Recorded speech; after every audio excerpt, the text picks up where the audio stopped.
Good morning, everyone. It is the last day of the trip, and we are high in the Colorado Rockies today, mostly just sightseeing, but I figured I would run an intro in case we find stuff that is cool enough to make a video out of. But according to Graham, there's a nice meadow out here through these woods. This is a completely foreign landscape to me, so it's really cool to just be up here seeing these mountains.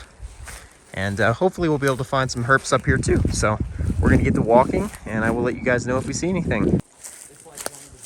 So according to Graham, this is a good spot for bears. We got some big aspen trees, which are not something that I get to see very often. But this is the floral community. Everything here is completely alien to me. It's just really cool to be out here in a completely new ecosystem. But the boys are headed that way, so we're gonna go over here and hopefully pop out in a nice lush mountain meadow where we might even see a bear. All right, guys, it's kind of windy out here, but we've got some salamanders in this pool, and we're gonna try to get the GoPro underwater and see if we can get some video. Graham and Carson got one in hand, and there's a giant one right in front of me. Look at this. Holy crap!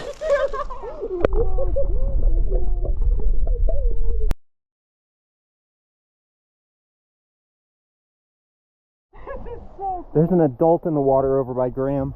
Oh my God. Got him? All right. Are you ready? Let's see it. Oh my goodness, dude. That thing is giant. Oh, Look that how is long amazing. his gills are. Oh my God, he's got gills like Robert Plant. Dude, you can't give me this above the water right now, dude. That is Look at his amazing, gills. dude. So this guy right here is an adult tiger salamander. This is what they normally look like. And the other one is a pedomorph, meaning it's basically an adult that has skipped the transformation stage and lives the entirety of its life cycle in the pond, which is crazy cool to think about. All right, guys, here's a look at the adult one more time before we go look at the pedomorph. As you can see, this guy doesn't have gills. Looks like a pretty typical tiger salamander all around. They've got that derpy face that we all know and love. And this guy doesn't have a particularly vibrant pattern, but he's still a really cool looking salamander. But overall, a pretty typical example of a tiger salamander to see alongside that obscene creature that Graham pulled out of here. So we're gonna let this guy go and go look at the pedomorph real quick. So unfortunately, we're dumb and didn't bring anything bigger than this in which to store him while we're taking pictures. But you can actually see him underwater, and it's clear here. I'm not sure how clear the videos in the actual pond are gonna come out of the other individual. But look at that face. That is one of the craziest animals I have ever seen. And we can gently pick him up here. Pretty much a fish. Like, they don't even look like salamanders. It's hard to believe that that is even a salamander. But look at that face. What a magnificent creature. We're gonna get a little bit more video and pictures of this guy, and then we'll release him back into the pond, and I'm gonna try to get that on video. All right, we finally got a little pool where we can let this guy crawl around a little bit. We can't let him go too far because he'll get stuck under that root system and not be able to get back to his pond. But really, really cool. Just beast of a salamander. Like, look at that. You can see him. He just wants to bury in the reeds. But look at that. Look at the fantail. That's not something you really see on adults. You'll see it on adult males sometimes during breeding season, so I would assume that this is an adult male. But really, I don't know too much about these pedomorphic salamanders, and I don't think anyone really knows exactly what causes this to happen. There are a number of these guys in this big pool here at a super high elevation in the Colorado Rockies, though.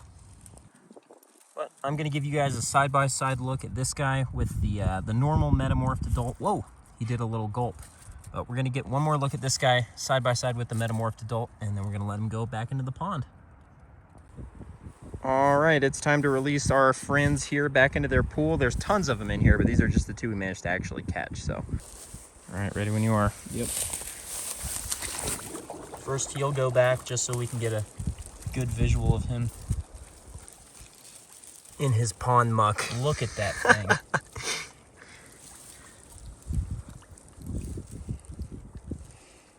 And the adult was found swimming around on the bottom just like these Yeah. guys, by the way, too. Which is kind of a weird way to see tigers for me as an Easterner, but out here it's just how they do it. There he He is in his element. What a glorious beast. All right, guys, so we're making our way out of this really montane area. We found the tigers over there, and I spotted this guy crawling through the grass. That is a snake at 9,000 feet in the Colorado Rockies. Graham is still reminiscing on our friend we just let go 5 minutes ago. But yeah, it really isn't often we get to see snakes at this crazy high elevation, mostly because I don't spend much time here in Colorado, where it's quite a common occurrence. But yeah, wandering garter snake, one of the more common snakes in Colorado, but a cool situation in which to see them. So we're just gonna let this guy go and probably go look for smooth green snakes. Look at this. We're not alone up here. All right, we're rolling. This is apparently a good rock. Not today, though. I've gotten him under. That's not the rock I was thinking of, but I've gotten him under there. Yeah. Aw, that should have Coulda had one. Coulda, shoulda, woulda. All right, guys, so the general consensus seems to be that it's too dry for green snakes today, unfortunately. A lot of Colorado is in the midst of a severe drought, and that's why we spent most of the trip in Wyoming, where it's been raining, and Nebraska, where it's also been raining a little bit more.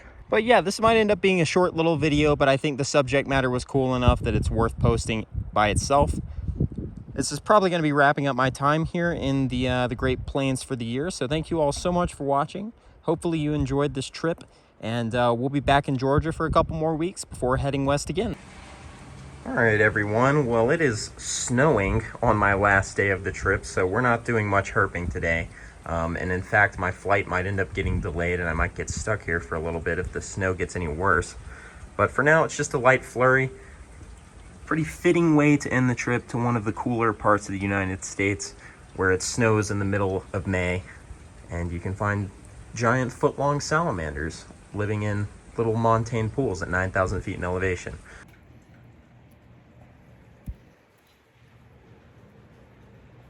How am I supposed to find any herps in this? Well, I think it's about time to go back to Georgia. Graham's about to take me to the airport, so we're gonna see how this goes. Hopefully my flight will actually get out of here.